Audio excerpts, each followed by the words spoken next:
9 फरवरी 2012 किरण नेगी जो कि एक 19 साल की बीए फर्स्ट ईयर की स्टूडेंट थी। उसके घर में उसके माता-पिता और उसके 2 छोटे भाई थे। उसके पिता सिक्योरिटी गार्ड की नौकरी करते थे, तो उन्हें सपोर्ट करने के लिए किरण एक डेटा एंट्री की जॉब किया करती थी। उस दिन लगभग रात के 8:30 रहे थे। किरण नेगी बस स्टॉप से उतरती है और अपने 3 दोस्तों के साथ पैदल-पैदल घर जा रही थी।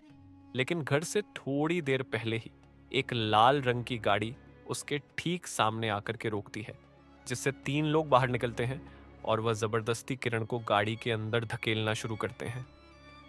उसकी वह तीनों दोस्त उसे बचाने की काफी कोशिश करते हैं और उसी रास्ते में चल रहा हुआ विकास नाम का एक लड़का भी किरण को बचाने की पूरी कोशिश करता है। लेकिन वह तीनों लड़के किरण को अपनी गाड़ी में बैठा है और उसे लेकर वहां से चले जाते हैं।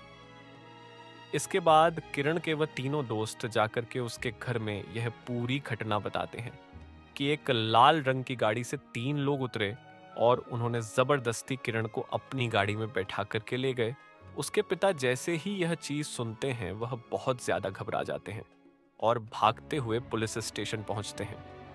किरण नेगी के पिता जैसे ही यह सारी घटना पुलिस को बताते हैं तो पुलिस रिपोर्ट लिखने से मना कर देती है और वह ये कहती है कि हो सकता है आपकी बेटी किसी दोस्त के साथ गई होगी और वो कुछ टाइम के बाद वापस घर आ जाएगी। उस वक्त किरण के पिता पुलिस के सामने हाथ जोड़ते हैं, लेकिन पुलिस एफआईआर लिखने से मना कर देती है और वह ये कहती है कि उनके थाने में एक भी गाड़ी नहीं है, नहीं तो वे सभी उनके साथ जाकर के उनकी बेटी को ढूंढते।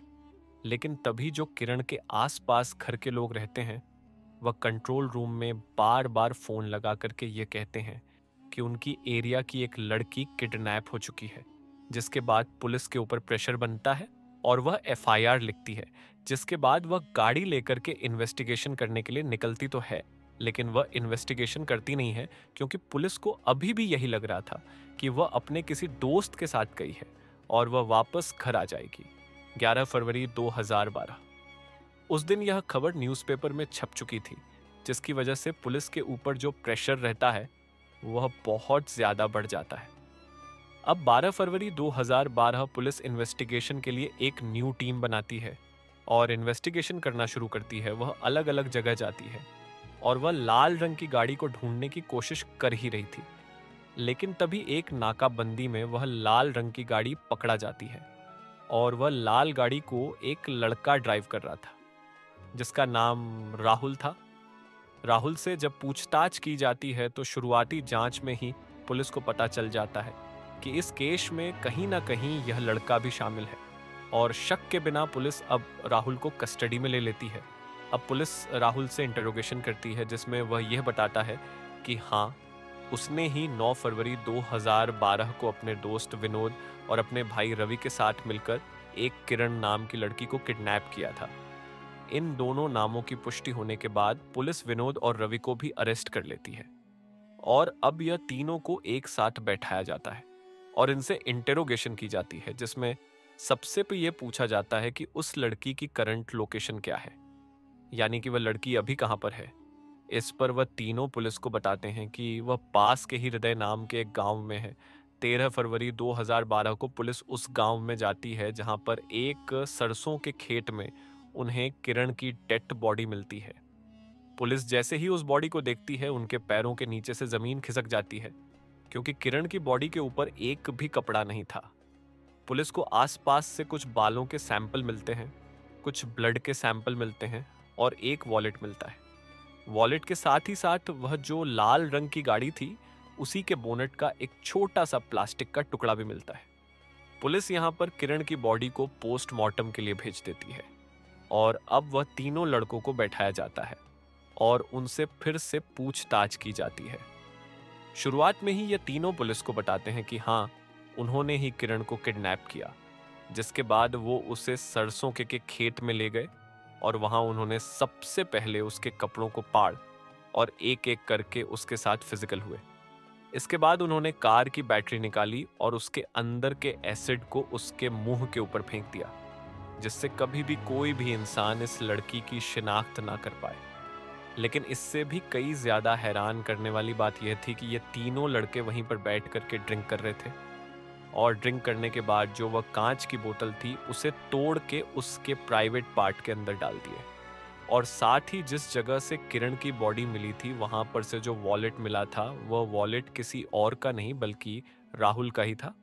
जिसके बाद पुलिस लास्ट कंफर्मेशन के लिए वह तीनों की लास्ट लोकेशन चेक करती है, और साथ ही साथ किरण की भी लास्ट लोकेशन चेक करती है।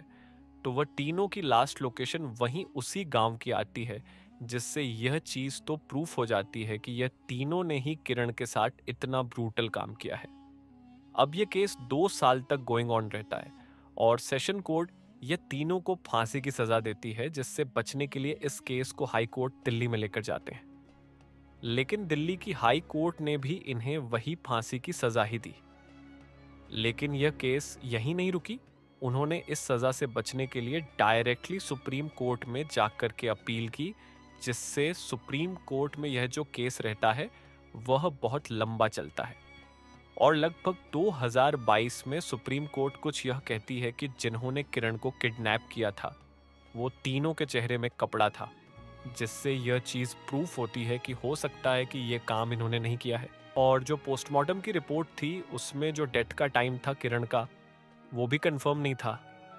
तो हो सकता है कि जो किरण की बॉडी होगी वह लगभग 2-3 दिन तक उस खेत में ही रही होगी, जिसकी वजह से जो भी हुआ ये इन तीनों ने नहीं बल्कि किसी और ने किया होगा। और फाइनली इसके बाद सुप्रीम कोर्ट ये तीनों लड़कों को बाइज्जत भरी कर देती है। लेकिन अब आपके हिसाब से आपको क्या लगता है, क्या इन तीनों को बेल मिलनी चाहिए था या नहीं? कमेंट में अपनी राय जरूर दें।